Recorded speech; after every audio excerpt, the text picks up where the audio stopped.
लाओ ज़ू जाने जाते हैं अपनी बुक के लिए जिसका कि नाम है दाओ द चिंग।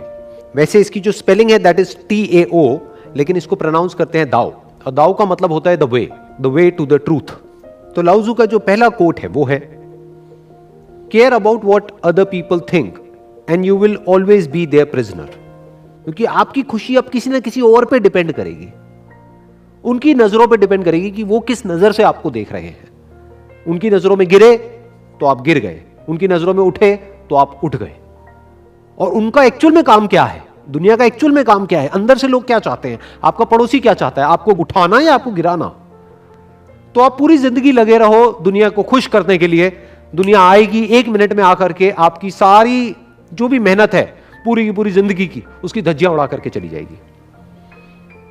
और ये मुझे बताने की जरूरत नहीं है कि ये क्या होता है, कैसे होता है। हम देखते हैं सुबह से रात तक इस चीज को कि इंडिया में अगर आप देखोगे बहुत सारे लोगों को, तो वो अपनी पूरी जिंदगी गधों की तरह काम करते हैं, ऐसा काम जो उनको करना पसंद नहीं है फिर भी करते हैं। और उनसे पूछो किस लिए कर रहे हैं, अपने बच्चों की शादी के लिए। मतलब पूरी जिंदगी काम किया, पैसा जोड़ा, किस में पैसा लगाया, शादी में। अच्छा उससे क्या होगा, शादी तो कोर्ट मैरिज भी हो सकती है, शादी में इतना पैसा क्यों, लाखों रुपए क्यों, ताकि दुनिया आएगी तो दुनिया में वाहवाही हो जाएगी। और वो चाहे कितनी भी बढ़िया शादी कर ले, कहीं पर भी कर ले, वहां पर लोग आते हैं कमियां निकालने के लिए कि यहां पर खाने में ये कमी है, इसमें ये कमी है, उसमें ये कमी है, बिल्कुल बेकार है जी। अरे इससे बढ़िया तो उनकी थी। तो अगर आप आजाद होना चाहते हो, इस दुनिया का काम क्या है, आपको बांधना, यानी कि आपकी सोच को बांधना। अगर आप आजाद होना चाहते हो तो रिस्पॉन्सिबिलिटी आपकी है, दुनिया की नहीं है, क्योंकि दुनिया तो आपको बांधना चाहती है। इसका सबसे अच्छा प्रैक्टिकल एग्जांपल आपके सामने है, यानी कि ये सेशन जो अभी हो रहा है, किसके ऊपर हो रहा है सेशन, लाओ ज़ू के ऊपर। बहुत ही कम लोग इस सेशन को देखने वाले हैं, और जो कम लोग देखेंगे उसमें से भी बहुत कम लोगों को ये समझ आने वाला है एक्चुअल में कि ये सेशन है क्या। क्योंकि आगे आगे जैसे जैसे हम बढ़ेंगे डीप होता चला जाएगा। फिर ये सेशन हो क्यों रहा है, कर क्यों रहा हूं, क्योंकि अगर मैं वही बोलता हूं जो आप मुझसे बुलवाना चाहते हो, यानी जो आप सोच रहे हो, तो आपको बड़ा मजा आएगा। आप जो मुझे अभी वीडियो में देख रहे हो, आपको बड़ा मजा आएगा कि हाँ ये बंदा भी वैसे ही सोचता है जैसे कि मैं सोचता हूं। तो आप क्या कर रहे हो, अपनी ईगो को बढ़ा रहे हो। बट उससे ना आपकी ग्रोथ होगी ना मेरी ग्रोथ होगी। हम कैसे ग्रो करेंगे, जब हम किसी ऐसी टेरिटरी में चले जहां पर ना आज से पहले आप कभी गए हो ना मैं गया, तो दोनों अनकंफर्टेबल हो जाएंगे, आप भी जो मुझे देख रहे हो और मैं भी। बट यही चैलेंज है, और उस चैलेंज की वजह से हम दोनों ग्रो कर जाएंगे। ये मेरा मोटिव है इन सेशंस को करने का। Next quote is, silence is a source of great strength. किस स्ट्रेंथ की बात यहां पर करी जा रही है, क्या फिजिकल स्ट्रेंथ की? नहीं, क्योंकि फिजिकली देखा जाए तो बहुत सारे ऐसे जानवर हैं जो इंसान से बहुत ज्यादा स्ट्रांग हैं, लेकिन वो जानवरों को गुलाम बनाना हमारे बाएं हाथ का खेल है। सर्कस में हम शेर को नचा देते हैं, हाथी को नचा देते हैं, कुछ भी कर देते हैं। कैसे कर देते हैं? इंसान की सबसे बड़ी स्ट्रेंथ क्या है? क्या फिजिकल स्ट्रेंथ? नहीं। क्या है उसकी सबसे बड़ी स्ट्रेंथ? उसका माइंड, उसका थॉट। और सिर्फ माइंड और थॉट नहीं, क्योंकि माइंड और थॉट क्या है? ब्रेन, उसके अंदर कुछ थॉट्स चलते हैं, वो तो सबके पास है।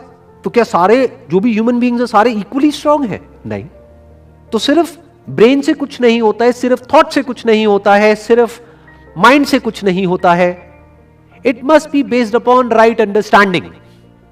तभी आप किसी भी फील्ड में सक्सेसफुल हो सकते हो। यही स्ट्रेंथ है। पूरी की पूरी साइंस को अगर एक वर्ड में बोलना हो, वो क्या है? Understanding. Understanding of the laws of nature, understanding of the universe. And science is power, science is strength. Scientifically हम बहुत कुछ ऐसा कर सकते हैं जो अनसाइंटिफिकली करना पॉसिबल ही नहीं है। तो अब सवाल उठता है कि समझते कैसे हैं, ये अंडरस्टैंडिंग क्या है? कुछ भी अगर हमको समझना है, फिर आप चाहे एक स्टूडेंट हो और किसी क्लासरूम में बैठे हो, और आपको कुछ समझना है कि जो प्रोफेसर है सामने लेक्चर दे रहा है वो क्या कह रहा है, अगर उसको आप समझ पाते हो तो वो आपकी स्ट्रेंथ है। बिजनेस आप कर रहे हो, अगर समझ पाते हो कि जो आपके क्लाइंट्स हैं उनको क्या चाहिए, तो ये आपकी स्ट्रेंथ है। आप किसी के साथ रिलेशनशिप में हो और रिलेशनशिप को स्ट्रांग करना है, मतलब क्या? कि सामने वाला जो पर्सन है उसको आप समझ पा रहे हो। तो व्हाट इज अंडरस्टैंडिंग? अंडरस्टैंडिंग के लिए क्या जरूरी है? समझते कैसे हैं, उसके लिए क्या चाहिए, उसका ग्राउंड क्या है? साइलेंस। दो तरह का साइलेंस, एक बाहर से साइलेंस, यानी बोलना कम है सुनना ज्यादा है।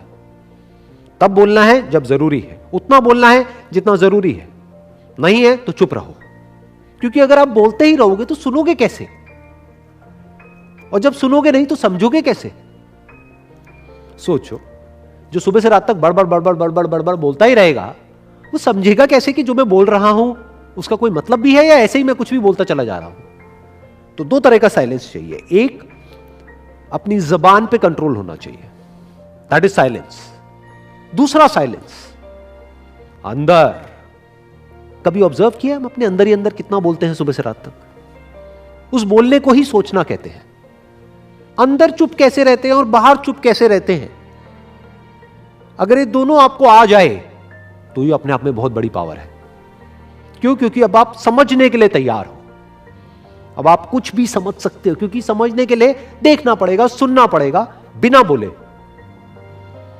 फॉर एग्जाम्पल, मैं कुछ बोल रहा हूं यहां से, अगर आप भी अपने अंदर ही अंदर बोलते चले जा रहे हो तो आप वो कैसे समझोगे या वो कैसे सुनोगे जो मैं बोल रहा हूं?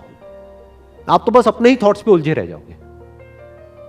इंसान की सबसे बड़ी पावर है understanding, based upon facts, based upon reality. That is the biggest power of a human being. You can even call it scientific thinking. Unscientific thinking is not power. वो तो सारी प्रॉब्लम्स की जड़ है कि आदमी कुछ भी सोच रहा है। एक इंसान के अंदर जो भी वीकनेसेस हैं उसकी जड़ क्या है, और जो भी स्ट्रेंथ है उसकी जड़ क्या है? जो भी वीकनेसेस हैं उसकी जड़ है रॉन्ग अंडरस्टैंडिंग। फेलियर्स की जड़ क्या है? कोई भी काम हम कर रहे हैं उसमें बार बार फेल हो रहे हैं। क्यों हो रहे हैं? क्योंकि अभी तक समझ नहीं आया है कि उस काम को कैसे करें। और फेलियर का क्या मतलब है? फेलियर का मतलब ये थोड़ी है कि वो काम हो ही नहीं सकता। अरे बहुत लोग और भी कर रहे हैं, तो वो कर सकते हैं तो आप क्यों नहीं कर सकते? इसका मतलब उनको समझ आ गया, आपको नहीं आया। समझ से ही सब कुछ होता है, बिना समझे कुछ भी नहीं होता। दुनिया में छोटे से छोटा काम, बड़े से बड़ा काम प्रॉपर्ली पहले समझा जाता है, फिर उसके बेस पे प्लान बनाया जाता है, फिर उस प्लान को एग्जीक्यूट किया जाता है। तो सारा खेल किसका है? समझ का है। और समझ के लिए क्या चाहिए? साइलेंस चाहिए। The next quote is, the best fighter is never angry. गुस्सा क्या है अगर शोर नहीं है तो? जब हमें गुस्सा आता है, कभी ऑब्जर्व किया क्या होता है? आदमी शोर मचाने लगता है, बाहर से भी और अंदर से भी। चीखने लग जाता है, चिल्लाने लग जाता है, पागलों जैसे बिहेव करने लग जाता है। इनफैक्ट आदमी को खुद को बाद में रियलाइज होता है कि ये मुझे क्या हो गया था। उसको ये तक विश्वास नहीं होता है कि ये मैं ही था।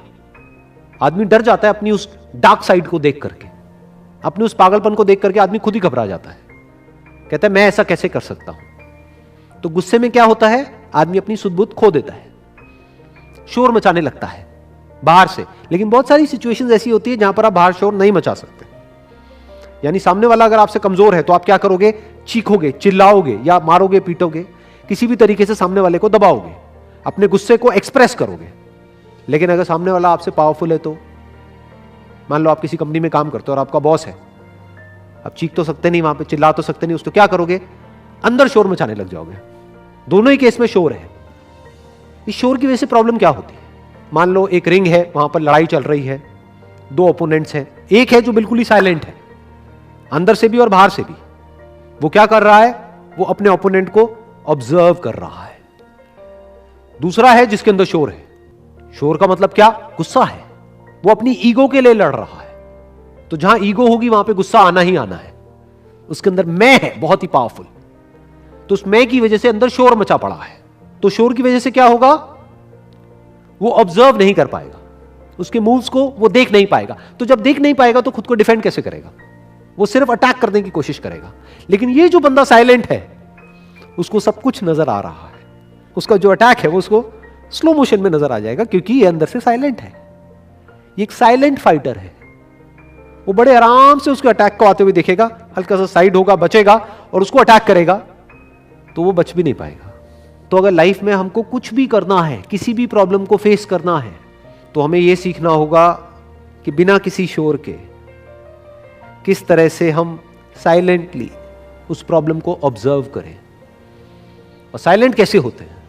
साइलेंट होते हैं जब हमारे अंदर जो मैं है उस मैं से हम फ्री हो जाते हैं। उस मैं की वजह से ही तो शोर होता है। जो गुस्सा है वो किस पे टिका है? मैं पे। गुस्सा किसको आता है? मुझको आता है। डर किसको लगता है? मुझको लगता है। लालच किसके अंदर है? मैं के अंदर है। तो अगर आप मैं से फ्री हो गए तब आप कुछ ऐसा देख सकते हो जो आपके बियॉन्ड है। आप क्या हो? जो आपके छोटे से भेजे के अंदर घूमता रहता है वही तो आप हो। तो बस उसी में जियोगे, उसी में मरोगे। अगर उसके बियॉन्ड कुछ जानना है तो उसी से फ्री होना होगा जिसको आप मैं बोलते हो। तो can you observe without the interference of your ego? ये मैं ही ईगो है। क्या आप खुद को बीच में से हटा करके देख सकते हो? तब आप एज इट इज देख सकते हो। अगर मैं के थ्रू देखोगे, ये मैं मतलब क्या? मैं का चश्मा। किसी ने हरा चश्मा लगा लिया, किसी ने नीला, किसी ने पीला, तो एक को दुनिया हरी नजर आ रही है, एक को नीली, एक को पीली।